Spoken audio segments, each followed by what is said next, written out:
नमस्कार दोस्तों, आज मैं आपको एकादशी व्रत में सुनी जाने वाली तुलसी माता की कथा सुनाने जा रही हूँ। प्रेम से बोलिए तुलसी माता की जय हो, विष्णु भगवान की जय हो। एक समय की बात है, एक गांव में एक ननद और भौजाई रहती थीं। घर के सभी लोग बेटी को बहुत लाड से रखते थे, परंतु उसकी भाभी अपने ननद से बहुत जलती थी। एक दिन बहू ने अपने सास से कहा कि माँ जी, आप अपने बेटी से घर का कामकाज क्यों नहीं कराती?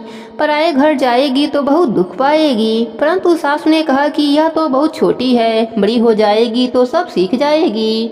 बेटी का नाम रानी था। वह जब से समझदार हुई तभी से तुलसी माता की पूजा करती थी। तुलसी माता को सींचती थी, सुबह शाम घी का दीपक लगाती थी।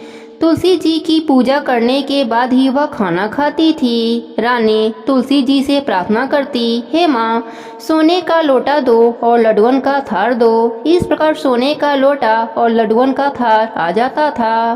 रानी वह ले जाकर अपने माँ को दे देती थी। इसी तरह उनका घर चल रहा था। उनके घर में तुलसी माता की कृपा से कभी भी अन्य धन की कमी नहीं हुई। एक दिन उसकी माँ अपने बेटे से बोली, बेटा, रानी का विवाह का समय हो गया है, तुम उसके लिए घर बार खोज दो। उसी समय उसकी भाभी बोली, मेरे जान पहचान की एक शादी है, रानी की शादी वहीं कर दिया जाए। रानी की शादी हो गई। वह बहुत ही गरीब थे। सुबह हुआ तो रानी ने अपने सास से कहा, मैं पहले तुलसी जी का पूजा करूंगी, उसके बाद ही अन्य जल ग्रहण करूंगी। सास बोली, हमारे यहाँ तो तुलसी का पौधा नहीं है। रानी को उसके ननद के साथ पड़ोस में लगी तुलसी के पौधे के पास भेज दिया। रानी ने तुलसी माता की पूजा करी और वही मांगा जो हमेशा मांगती थी। सोने के लोटे में जल दो और लड्डुअन का थार दो। दोनों चीजें उसके सामने आ गए। रानी ने वह लोटा और थाल पड़ोसन को दे दिया।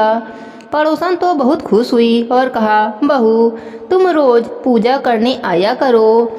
जब वह दोनों घर आए तो ननद ने अपनी माँ को पूरी बात बता दी। सास गुस्से से बोली, अब देखती हूँ कि अब यह कैसे तुलसी पूजा करने पड़ोस में जाती है। सुबह रानी ने तुलसी पूजा के लिए कहा तो सास पहले से ही गुस्से में बैठी हुई थी। उसने कहा, कोई पूजा नहीं होगी, चलो काम पर लग जाओ। रानी बहुत दुखी हुई। उसने कुछ भी नहीं खाया। इसी तरह 4-5 दिन निकल गए और वह भूखी प्यासी ही रही। रात में तुलसी माता ने सपने में दर्शन दिया और बोली, बेटी, तुम आजकल मुझे जल से क्यों नहीं सींचती हो? मेरी पूजा पाठ भी नहीं करती हो, दिया भी नहीं जलाती हो। तब रानी ने कहा, मेरे ससुराल में तुलसी का पौधा नहीं है तो मैं कैसे पूजा करूंगी? तब तुलसी माता ने कहा, उठो और घर के आंगन में देखो, वहाँ तुलसी का पौधा है। रानी जब सुबह उठी तो उसने देखा, सच में आंगन में तुलसी का पौधा था और उनमें हीरे मोती लटक रहे थे। वह बहुत खुश हुई और पूजा की थाली लेकर आई। जल से तुलसी माता को सींचा, घी का दीपक जलाया, परिक्रमा करी और उसने कहा, हे माँ, सोने के लोटे में जल दो और लड्डुअन का थार दो। दोनों उसके आगे आ गए। बहू ने ले जाकर वह दोनों चीजें अपने सास को दे दिया।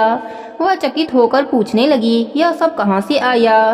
तब बहू ने पूरी बात बताई। सास ने आंगन में जाकर देखा तो आंगन में तुलसी का पौधा जगमगा रहा था। सास को अपनी गलती पर बहुत शर्मिंदगी हुई। सास बहू से माफी मांगने लगी तो बहू ने कहा, माँ जी, उल्टी गंगा नहीं बहती, मैं आपके पाँव लगूंगी, आप तुलसी माता के पाँव लगिए। तब दोनों सास बहू और ननद रोज तुलसी जी की पूजा पाठ करने लगे, तुलसी सींचने लगे। तुलसी माता की कृपा से उनके घर में अन्य धन का भंडार भर गया। हे तुलसी माता, जैसे आपने रानी पर अपनी कृपा करी, वैसे ही अपने सभी भक्तों पर अपनी कृपा बनाए रखना। सबके व्रत को पूर्ण करना, सबके घर को अन्य धन से भर देना। प्रेम से बोली तुलसी माता की जय हो, विष्णु भगवान की जय हो।